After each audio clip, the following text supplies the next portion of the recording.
Do you feel that the Bears will be ready for Green Bay? Do you think, based on the 3 preseason games, everything you read, do you think they'll be ready? And I think it was almost split yesterday, Cap, as far as people thinking, okay, they're ready. Some say no, based on what I saw, especially that last preseason game against Buffalo, maybe they're not ready. I'm very concerned that they are not ready. Do they have upgraded talent over a year ago? Absolutely. The roster's better, in a much better place. Their offensive line is a mess. Now, they could say, our guys will be ready to go, or they'll be available. Mm-hmm. Being available and being ready are 2 totally different things. And I'm just very, very concerned, and I think I have every right to be concerned at the state of the football team right now. Can I not be concerned? Of course, we're all concerned. Look, when you start from the bottom, Cap, you should be concerned as a fan. Look, you're starting from 3 wins. You had 3 wins last season. Some look at those 3 wins by saying, boy, they were close in some games, so that easily could have been 7 or 8 wins. No, they didn't have the talent to be able to get over 3 wins. Because you say, why did they lose those games? Well, look at that talent. Look at the roster. They've made some upgrades on both sides of the football to get better. And it will be a better football team if they're blessed with good health. This should be a better football team. But again, I just pause and say, wait, they're not a 10 or 11 win football team yet.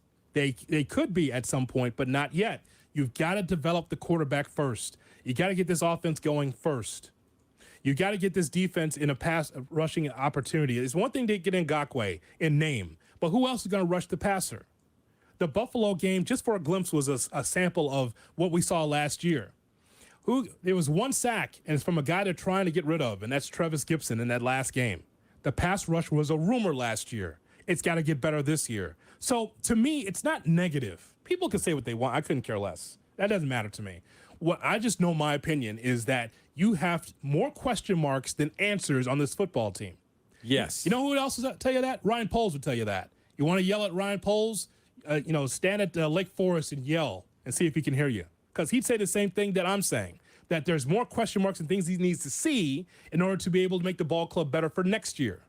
I'm sure he's already thinking ahead. Correct. Can't wait to get to the offseason. He wants the season, obviously, but boy, this offseason, I'm going to add this and I'm going to do that. Yeah. Going to fix the offensive line more. I'm just very, very concerned. I thought they got gashed in the run game by Buffalo. I thought the offensive line, with all of the injuries, is a huge concern. Justin wasn't great. Those are legitimate concerns. Still going to be cheering my you-know-what off when they play Green Bay. Mm-hmm. It's the one team I want to always beat. So we'll see. It is a great test, especially the first game. The first game is a big test because it's Green Bay, not because it's Brett Favre or Aaron Rodgers under center. It's because it's a team that's in your division. If you don't think much of the rivalry, push it to the side. There's a reason why this is a 3:25 game on the 10th of September is because it's one of the oldest rivalries in the NFL, and that should mean something to the Bears. And if the Bears are any good, look, if they win the game at Soldier Field, Cap, hey, obviously we'll be happy because that means the offense worked. That means the defense was opportunistic. And again, with Jordan Love, I don't care what's been written and what's been said. He has to prove it on the field, just like Justin Fields. Correct. If we think that Justin needs to do more, then Jordan Love needs to do a hell of a lot more. I don't believe in this narrative of, well, he was behind Rodgers, so he learned so much, and for a couple of preseason games, he looked the part. Look the part and being the part are 2 different things, pal. They're 2 different things. Let's see what that looks like for 17 weeks. I think there's a lot of pressure on his shoulders. It's one thing to be able to replace the replacement, but you are replacing a legend in Aaron Rodgers. There's pressure in that. It just is. Agreed. Green Bay's not some high school team. It's like, it's okay. That's okay, Jordan. We'll get him next year. It's okay. Nah, man. Green Bay, it means everything. You're up there. You know the importance of the Green Bay Packers. So that's why I say, is there anything the Bears can do between here and opening day? Here's what they can do.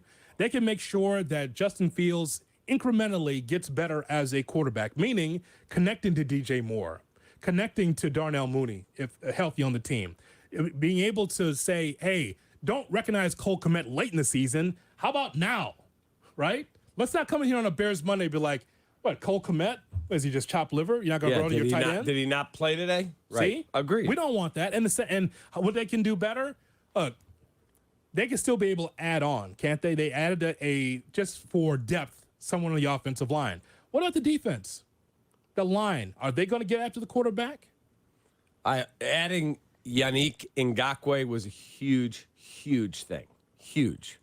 I had real concerns. And now are they getting rid of Travis Gibson? Is he gone? He had a strip sack the other day. Doesn't fit, right? Is that what we're hearing? I guess. Okay. All I know is that he was wreaking havoc in the preseason. And by the way, it's the same thing with Roquan Smith, right? Roquan Smith didn't fit with the scheme that they were doing. Okay, we could part with them. All right. All I know is this. You better get after the quarterback. I'm very hard on that. I'm very keen on that, Cap, because the head coach is a defensive coordinator at heart. So I better see some improvement there. I know all the heat will go to Allen Williams. This Allen Williams, it's Eberflus's defense. It is. No question. It's his scheme. Let's go. 100%. Speaking of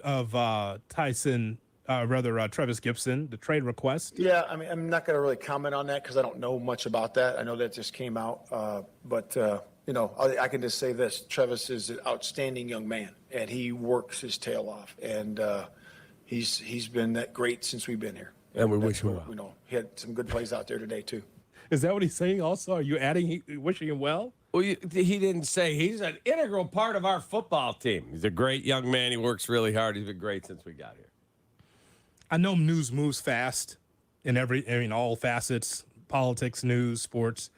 But that's wild that story broke from Jeremy Fowler in the first quarter about Travis Gibson. They even mentioned it on the TV. Yeah. Later, they didn't do it right away. Well, there's a report that from ESPN that he is going to be, he's asked for a trade. Shea's in the middle of shot or no shot, and there's a report that Shea's going to get traded in the middle of the segment. What? I'm on the air.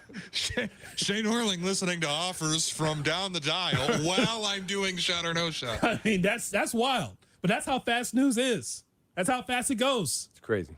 So let's get your thoughts in. Is there anything that Bears can do between now and the opening day against the Packers on September 10th that will convince you that they're going to be ready